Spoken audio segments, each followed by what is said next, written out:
So we are ready for our main event here from the Desert Diamond Casino, just south of Tucson, Arizona. 24-year-old Demetrius Hopkins, 5'11", 4 inches taller than Bravo, something we will key in on all night long with the use of his jab. His record now 17-0-1. The lone draw was a second-round technical draw. Hopkins' last 5, you'll see that he fought just 32 days ago. It was an easy win over Francisco Garcia. That was on the undercard of Uncle Bernard's title defense against Howard Eastman. Teddy's fight plan for the nephew. Well, for Hopkins to stay undefeated, gold over the rainbow. That would be your right hand landing over his jab. You may not get a pot of gold, but you'll cash in with an effective power punch. And number 2, control the center of the ring. You are taller and longer, especially longer. No better way to exploit those advantages than to use your jab to establish distance and range and own the middle part of the ring. And finally, number 3, your uncle was just talking about it, set your feet. I know you can move well around the ring, but do it by stepping, not dancing. This way you are set to punch and can use your height to not only control range, but then to make him pay when he tries to come in. And for Bravo, Nito Bravo, Teddy, the home crowd will be on his side. 34 years old, father of 3, works and trains full-time here in Tucson. He has a deceiving 28-2 record. His most recent work has come against these 5 you see here, a group that has a winning percentage under 50%. Teddy, what's the fight plan for Nito? Well, if Bravo's going to pull off the upset, and an upset it would be, avoid those rights. You have been susceptible to right hands because you throw your jab from too close and can be timed. Be aware of when and where you throw your jab, and don't eat right hands. And number 2, give him a little rope. You know that old saying. Well, this one is to just move him onto the ropes by pressing forward and trapping him where height will no longer be a problem and you can work to the body. And finally, number 3, make the last punch an uppercut. When you do get close, which is where you need to be to win this fight, after something upstairs, come back with the uppercut because he has a habit of bending forward to avoid the first shots up top, and then you might be able to catch him. 10-round main event. Bobby Ferrara, referee. Clean fight. Demetrius, your trunk's a little high. That's not going to be a low blow right there. Pull him down, fine. Yours are good. Shake hands. Good luck to both of you. Ring experience between these two. It'll favor Nito Bravo, of course, 10 years older than Hopkins. In fact, Hopkins was 10 years old when Nito had his pro debut. Demetrius Hopkins, the nephew of Bernard Hopkins, the undisputed middleweight champion.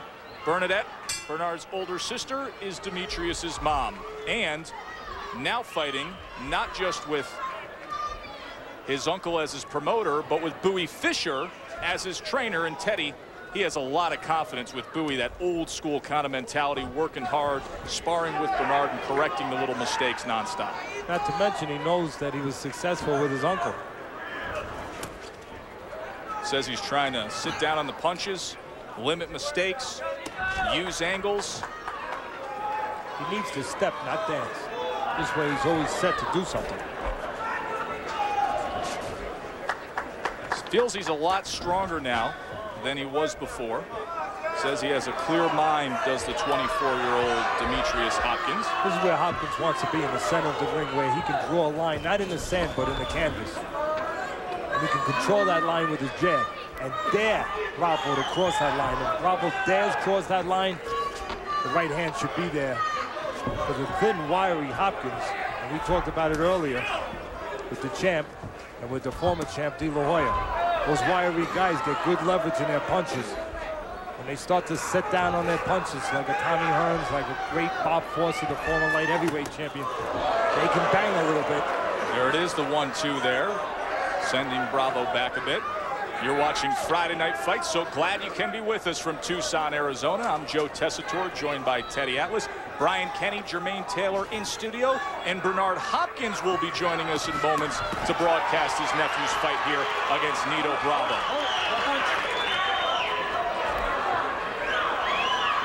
Both men wearing black trunks tonight. Bravo with the red lettering, Hopkins with the white lettering. You want to control distance. If you're in the corner of Hopkins, that's where it starts. You want to control distance, range. And to do that, you want to stand at the right position. You want to use the jab. So far, everything going according to plan. for Hopkins. You want to use that jab and then start to let things come off that jab. The jab is the table setter. Or when you want to eat, you go right behind it with the right hand. Threw 31 jabs in the first 2 minutes of this first round. So sticking with the game plan, staying on course. Demetrius Hopkins. And you can see a lot of advantages for Hopkins. One is mobility. Bravo needs to be set to punch. Hopkins smart enough to realize that, giving him little angles, not letting Bravo get set to punch. People are going to say, how come Bravo's not getting off? How come he's not moving his hand? He's not being allowed to. More work, doubling up that left hand, Demetrius Hopkins. They are scheduled for 10. These two junior welterweights will be joined by his uncle Bernard when we come back.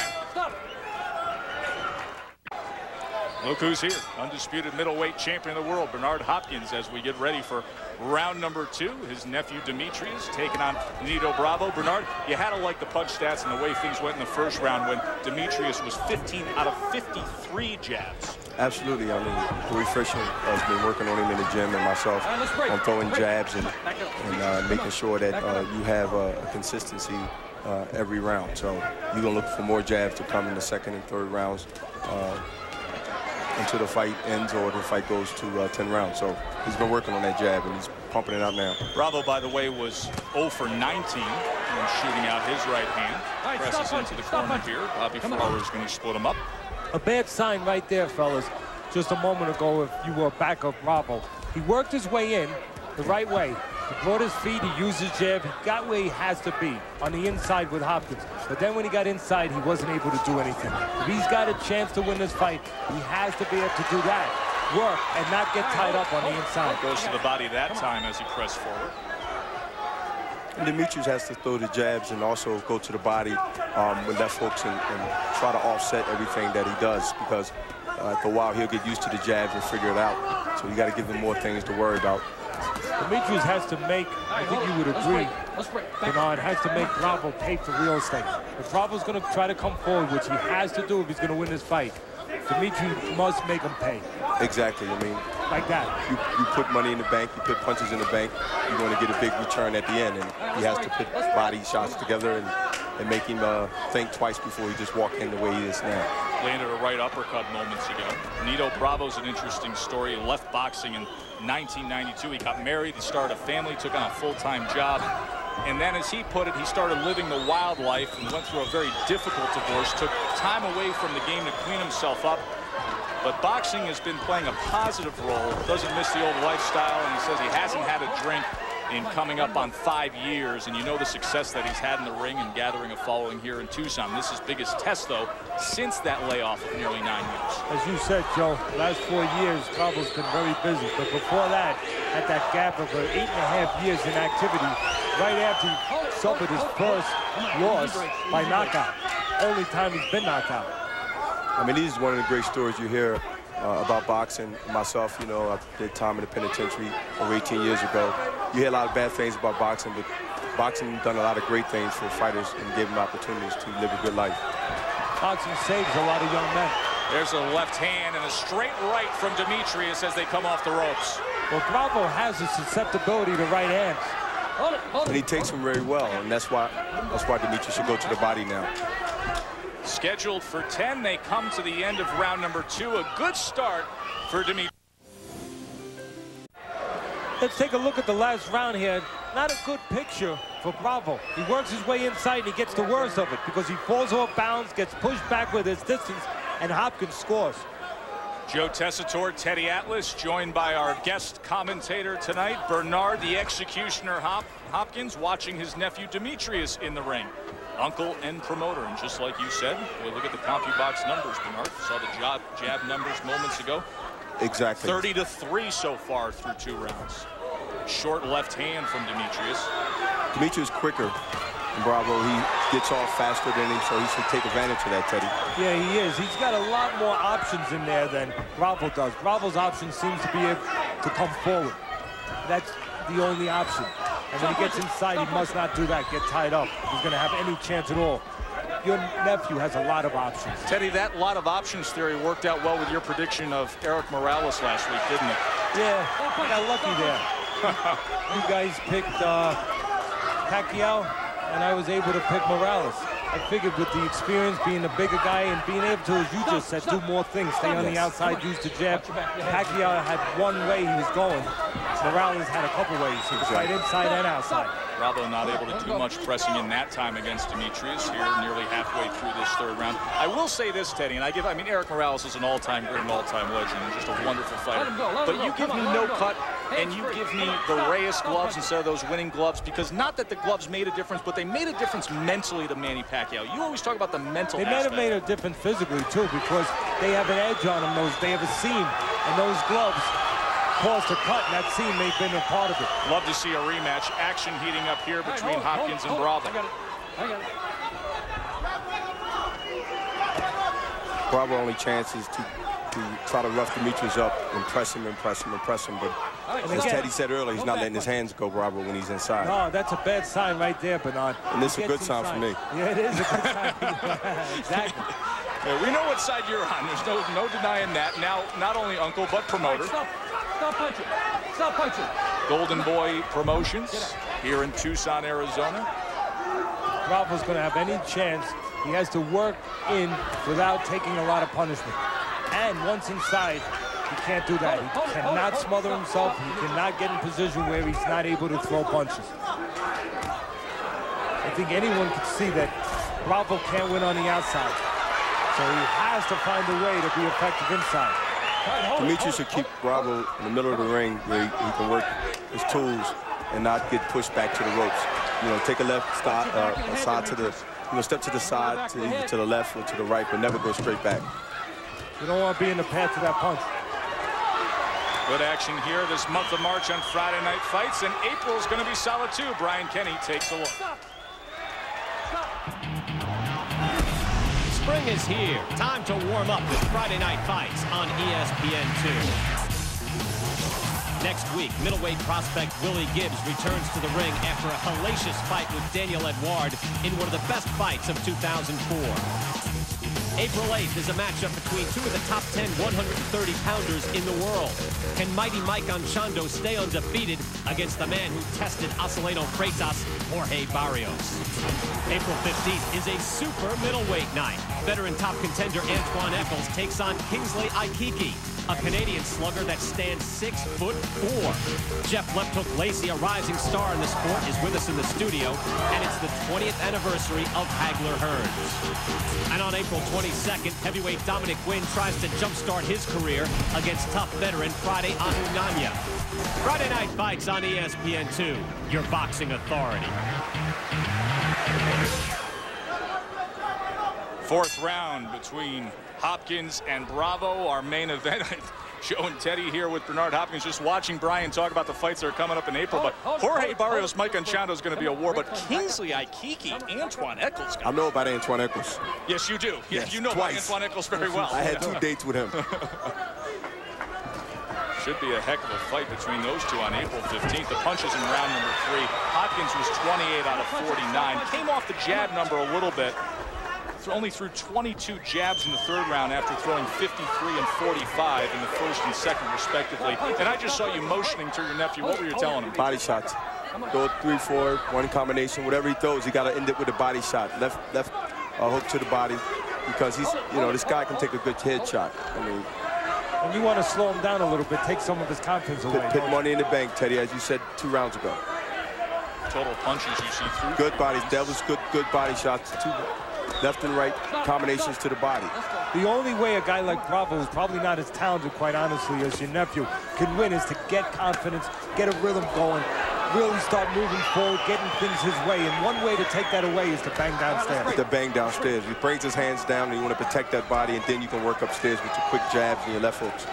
No better way to discourage a guy. 2 rounds to 1 for Demetrius Hopkins. Bravo having a little bit better success, starting to get closer, which is what he wants to do, and more importantly, starting to be a little effective, able to work when he gets close. Demetrius don't want to get tied up too much, because Bravo is trying to zap his strength, his legs, by leaning and grabbing.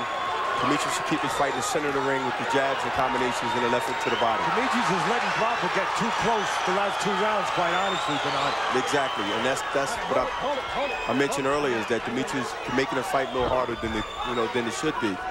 And even when Bravo's a tough game guy, he can actually outbox this guy and then pick him to the body and wear him down. Bravo's starting to feel like he can walk through Demetrius. He just feels he's stronger. He's working his way in. He's just bullying his way in.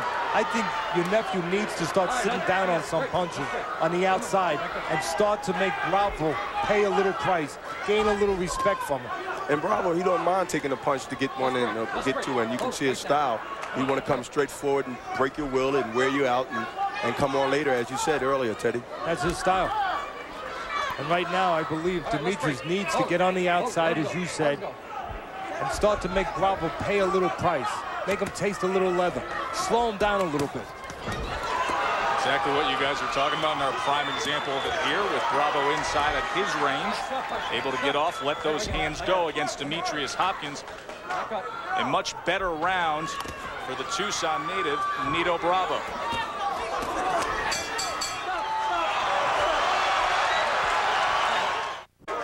Welcome back to Friday Night Fights from the Desert Diamond Casino just south of Tucson, Arizona. I'm Joe Tessitore alongside Teddy Atlas and Bernard Hopkins, watching 10 rounds of action between his nephew Demetrius and Nito Bravo. Guys, you feel there's been a little turning of the tide that we saw in that last round? Yeah, Bravo is pushing Demetrius, and he's physically, I believe, a little stronger than Demetrius, and Demetrius is letting him actually bully him around. So Demetrius keep his game in the middle of the ring, combinations, jabs, and fight from a distance until he gets his strength back and his confidence is there. But he has to continue to fight his fight in the middle of the ring and then let combinations go. Demetrius needs to hurt Bravo a little bit. Stop punching. Take some of that momentum away from him. Exactly. Bravo's getting stronger. I mean, he's getting confidence as the round goes, Teddy, as you mentioned earlier. He's letting his punches go a little harder, and Demetrius has to get his respect. And the more confidence he has, it makes up for that talent gap. Well, the more confidence he has makes me worried. So I know Demetrius must understand that he has to go in there and take that confidence away from him. Well, it fits into the kind of fight Bravo has to have. He's mature, physically a little more mature than your 24-year-old nephew. Bravo's 34, and mentally he's a little bit more mature right now. So he's fighting the kind of fight he needs to fight to have an opportunity with the younger Hopkins. Exactly. He's a seasoned veteran, and he knows that Demetrius has a lot of stock invested in him, and if he can make a great fight, a tough fight, and pull off an upset, it takes him in a different light. Puts him in a different light. And let's not discount the fact that Nito Bravo is a fighter who has been fighting on the way up lately, unbeaten in his last 11, and in front of his family and friends in a ring he's very familiar with. It's his home turf. He has momentum in his career, and he's very hungry and determined.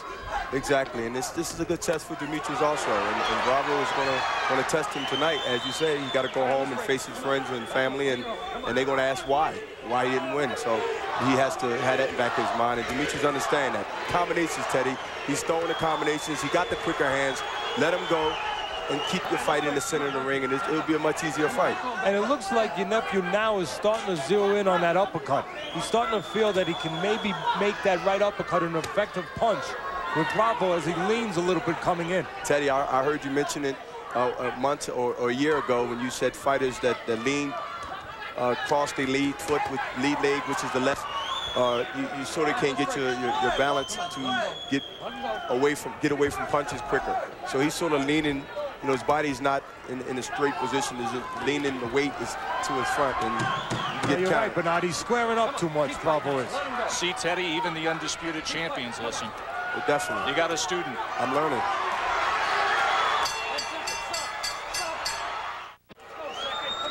Big crowd, as always, here at the Desert Diamond Casino in Tucson, Arizona.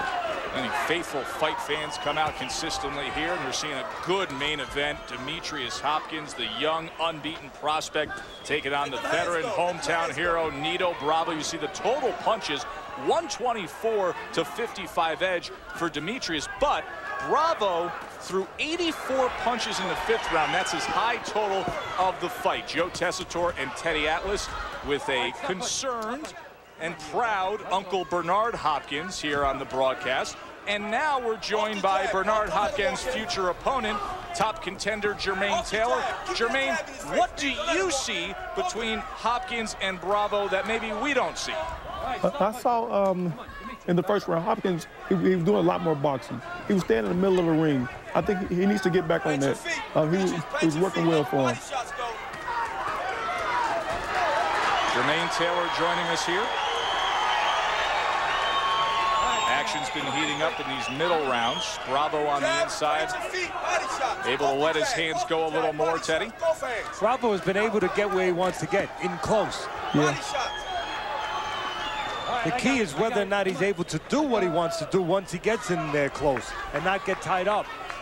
That's going to tell the fight, and that's going to tell how effective Bravo can be in this fight. Because he's not going to win on the outside. Wouldn't you agree with that, Jermaine? Bravo's got to win on the inside. The yelling that you hear ringside I agree with that totally. is Uncle Bernard yelling out commands. Bernard, give us a sense of what you're trying to tell Demetrius. Well, I'm trying to let him, don't let this guy walk in. Let him pay. Let him take, pay a price to walk in. Let him think a second that he just got hit with a good right hand. He just got hit with a left hand. We got Bernard Hopkins and Jermaine Taylor, both with us here on this broadcast. Guys will be fighting on July 16th. When we had you earlier talking to each other, you didn't have a lot to say to each other. Is that how it's going to be leading up to this middleweight? No, guys, no, Jermaine Taylor's style, and he's a respectful guy, and he never did a lot of talking that I noticed, and I'm not expecting him to do a lot of talking now, but, I carry the promotion, and I will make sure that people get some good sound bites and buy some tickets and pay-per-view. Jermaine, what do you think of that? I think I'm ready for whatever. I think I'll put my time in the ring, and that's my turn to be world champion, and I will be world champion. Hey, I mean, that's starting, the sound bites now, and Jermaine, I believe, really feels that. I have to change his mind, and for boxing fans that's watching the telecast on ESPN2, this is going to be a great fight, and it's going to be promoted like a great fight, and I'm looking forward for the challenge. This is a young, upcoming guy coming to take my titles. Jermaine, we thank you very much for your time. Coming to the end of round number 6. Hopkins gets off an old 1-2.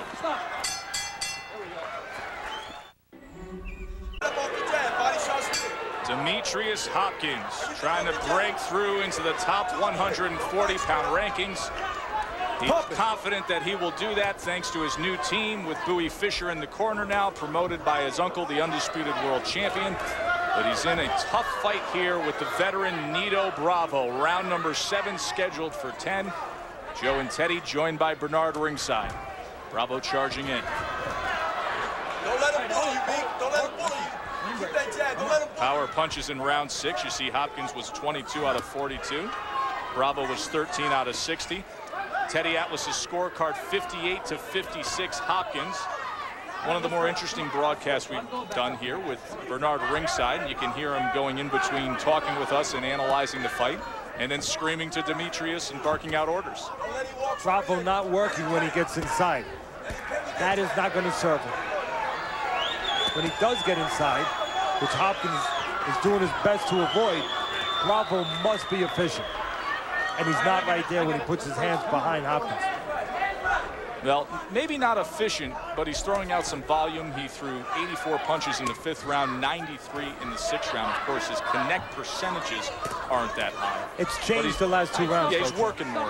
But the last 2 rounds, Bravo has been less effective on the inside. Yeah, he's not as effective. He's not as effective. Yeah, he's back in autopilot right now. He taking a break, I think, and he's going to try to come on like he's doing now.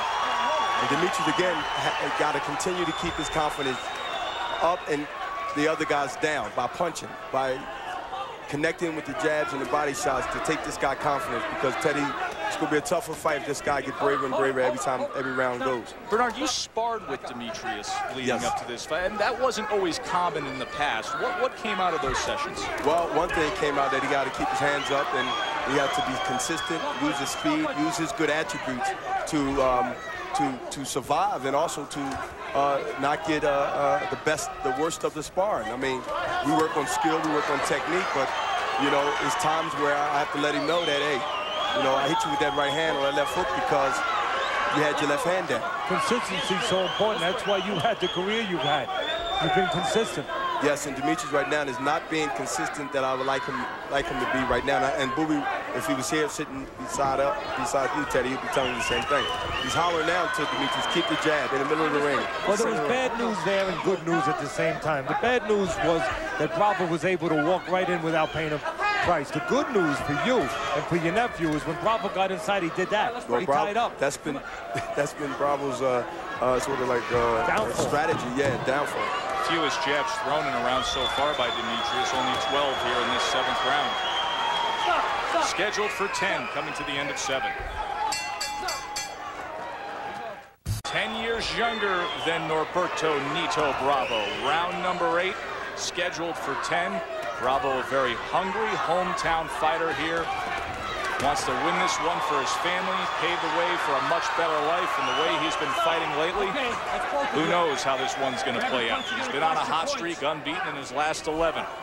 Joe Tessitore and Teddy Atlas, joined by Bernard Hopkins. Bernard, we've been keying in on a lot of the range and what kind of weaponry your nephew has been throwing out there. One thing he hasn't been doing enough of in recent rounds is sticking to that jab. He was so effective in the first 2 rounds with it. Yes, his percentage has dropped down to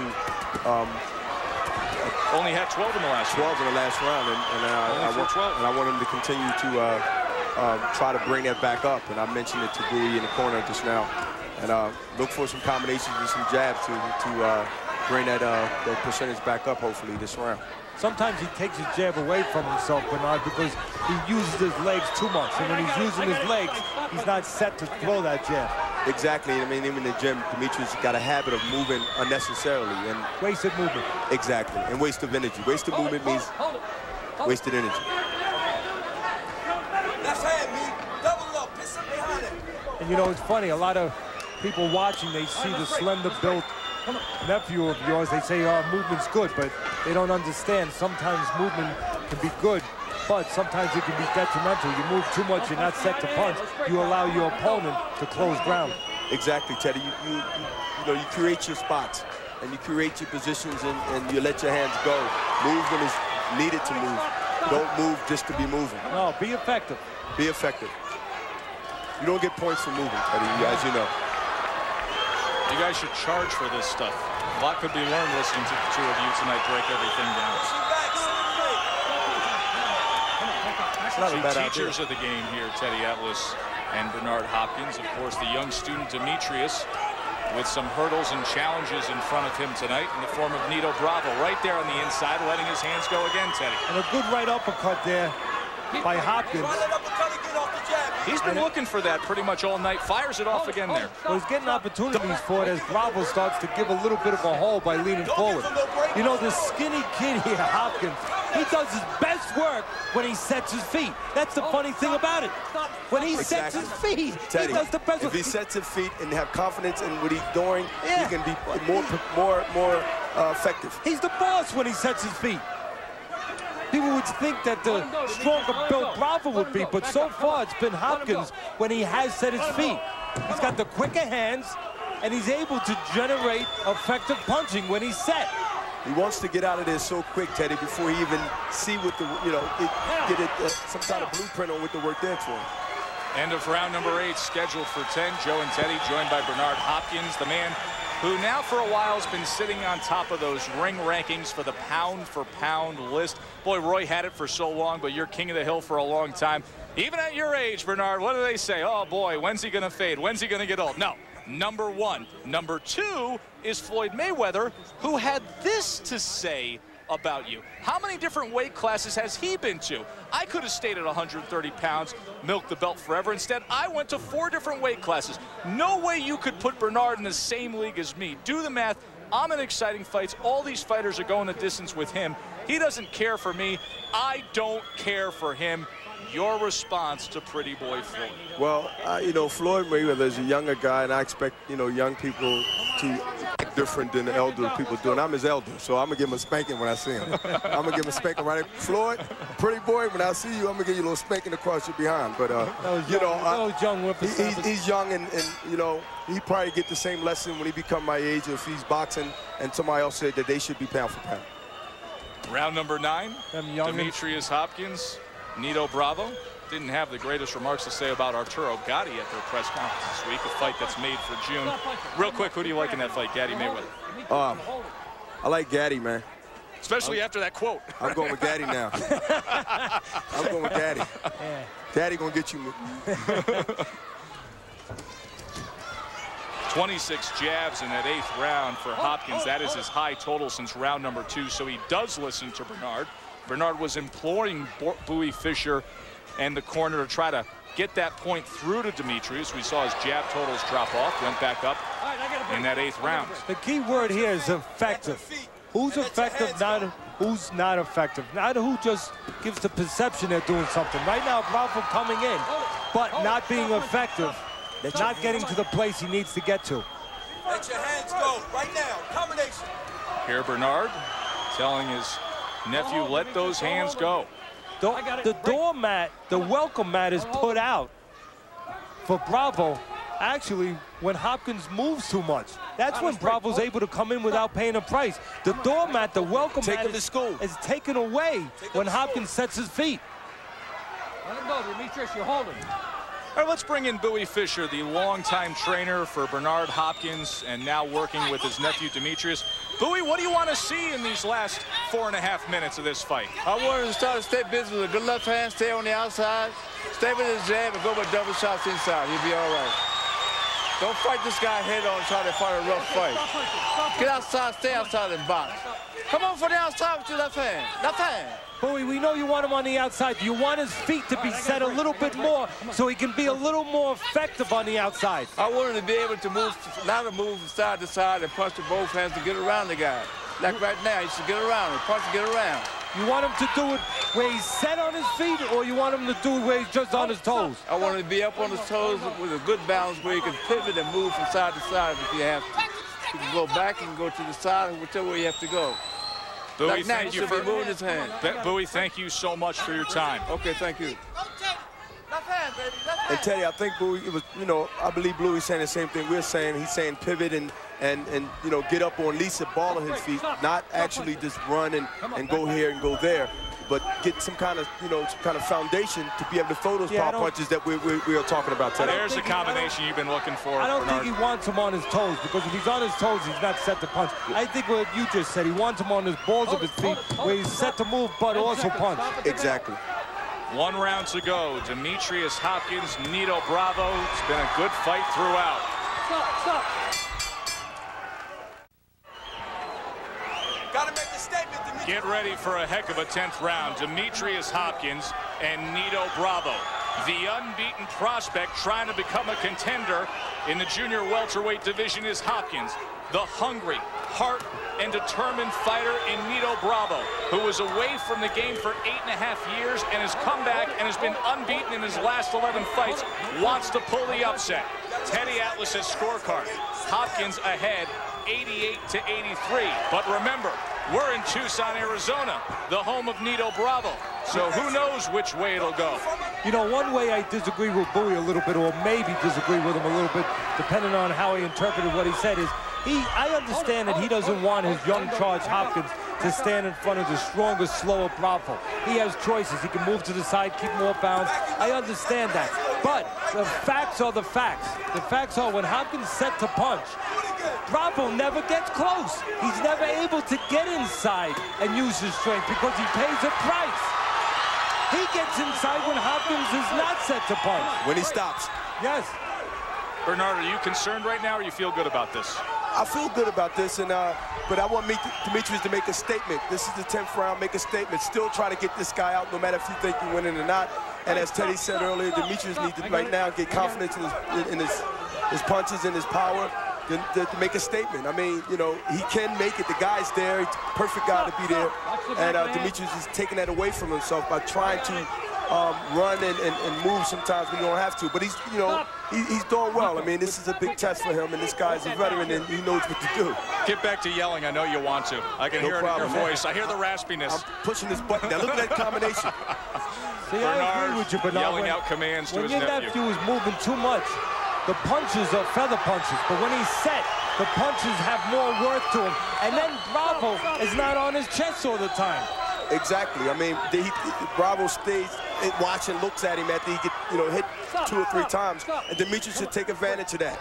If Demetrius is not set to punch, he's going to always have to deal with the tide coming in. The tide coming in, and that can weigh you down. But if he sits on his punches, every once in a while he'll put a wall up to stop that tide from coming. I'd rather have a guy respect me, Teddy, than a guy that don't respect me, because he's going to continue to keep coming unless you give him something to think about twice before he comes in there. And in the end, you'll make the fight a little easier for yourself. Exactly. You'll be able to put your punches together. And you get a little space, you get a little time. Right now, your nephew's getting a little space because he sat down in spots on the punches. Look, when he's set on his punch, I know what Bowie wants. He doesn't want him to stand right in front and be a target to the slower, stronger Bravo. But every time he stayed there and ran out punches, he did well. Exactly. He's won his round. Exactly. He never let Bravo get close. He never let Bravo get to be in charge. Exactly. And he plays some very nice short left hands there in the final minute of that 10th round. Good fight here in Tucson. Bernard, thank you very much for your time. We will come back and get the judges' scores. Demetrius Hopkins, Nito Bravo. We'll wrap it up. In downtown Tucson, beautiful scene on this celebration of Holy Week here in Arizona. The total punches between Hopkins and Bravo, 260 to 125. By the way, in the last round, 86 punches for Hopkins, 110 for Bravo. That was the high for each fighter. Hopkins landed 40 of 86. Teddy's scorecard, 98 to 92.